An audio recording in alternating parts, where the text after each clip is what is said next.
Véronique Colucci le 15 décembre 1997.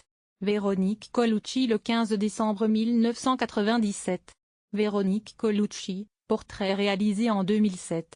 Véronique Colucci en 1995. Richard Anconina et Véronique Colucci aux Victoires de la musique en 1986. Les Restos, initiative populaire du Grand Coluche, ont eu l'immense tristesse d'apprendre la disparition de Véronique Colucci, l'ex-femme de l'humoriste philanthrope. C'est une très triste nouvelle pour sa famille, ses enfants et petits-enfants, pour ses proches, qu'ils soient assurés des plus sincères condoléances et de l'entière affection de l'association, écrivent les Restos du Cœur, quelques heures après avoir appris la mort de Véronique Colucci, l'ex-femme de Coluche. Dans un communiqué publié sur le site de l'association caritative créée en 1985 par Coluche, ses membres rendent un vibrant hommage à celle qui fut une figure militante. C'est aussi un moment douloureux pour les restos, pour les bénévoles, pour les personnes accueillies, pour les artistes et techniciens des Enfoirés, pour les salariés, pour les donateurs, les partenaires et pour toutes celles et tous ceux qui l'admiraient. Peut-on lire, Véronique était l'une des 71 000 bénévoles des Restos.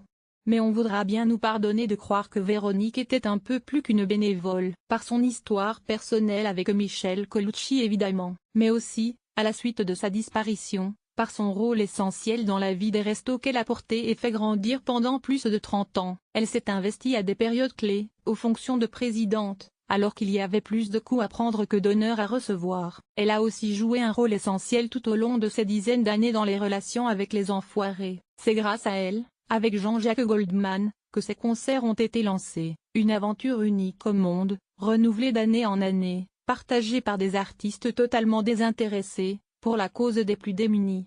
Décrivant une personnalité chaleureuse et dynamique, une femme qui prenait plaisir à rencontrer sur le terrain dans les centres partout en France les équipes bénévoles et les personnes accueillies, les Restos du Cœur sont désormais orphelins de deux de leurs plus grandes figures. Mais le meilleur hommage que les Restos puissent lui rendre, c'est de s'engager à continuer à combattre la pauvreté et à rester fidèle au message et à l'esprit de Coluche, assure-t-on du côté de l'association. Le 6 avril 2018 14h30 abonnez-vous à Pure People sur Facebook et Lady Gaga. Sa plus mauvaise performance à Cannes, voiture de course et Laetitia dans les bras d'un basketteur. Johnny se lâche à Los Angeles. Kim Kardashian déchaîne une fan à son arrivée à Paris. Voir les dernières vidéos.